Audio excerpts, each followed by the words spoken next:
More than 1 million people in the UK now regularly use e-cigarettes, and doctors say that they could be a giant leap forward in helping people quit their dangerous smoking habits. Today, the European Parliament is due to vote on the possibility of reclassifying them as medicines. Had a plans to do the same here in 3 years' time. So what will it mean? Christian Fraser reports from Paris.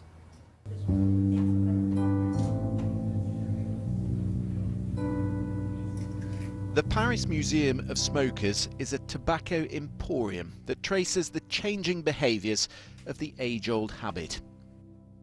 Troop cigarettes, Gauloises, were once part of the Gallic identity like baguettes and Bordeaux wine. But these days, it's not all tobacco. A growing number of the French are vaping.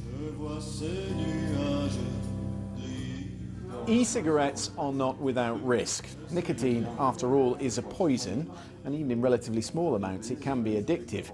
The nicotine dispensed by one of these depends on the type of e-liquid that you put inside. But whatever future research comes out into the long-term effects of e-cigarettes, doctors are agreed they're certainly a lot healthier than one of these.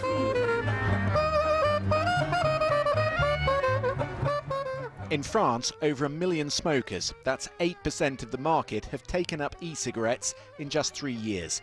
Figures in Britain are similar. In the United States, the market is worth some $5 billion. But today, the European Parliament is considering reclassifying e-cigarettes as a medicine, with all the usual restrictions that would apply.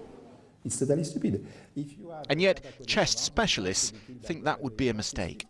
If the product is classified as a drug, they kill the legal sale of the product and they open the door to the illegal sales of the product on internet or with the cannabis market.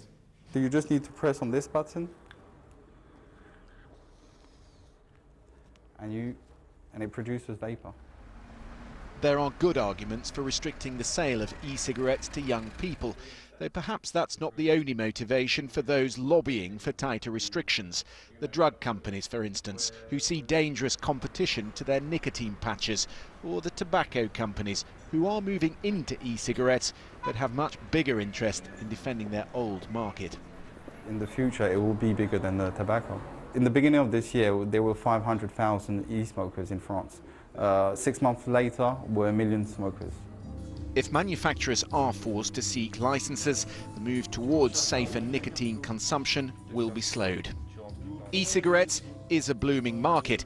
The question is, do the legislators embrace it or do they regulate it? Christian Fraser, BBC News, Paris.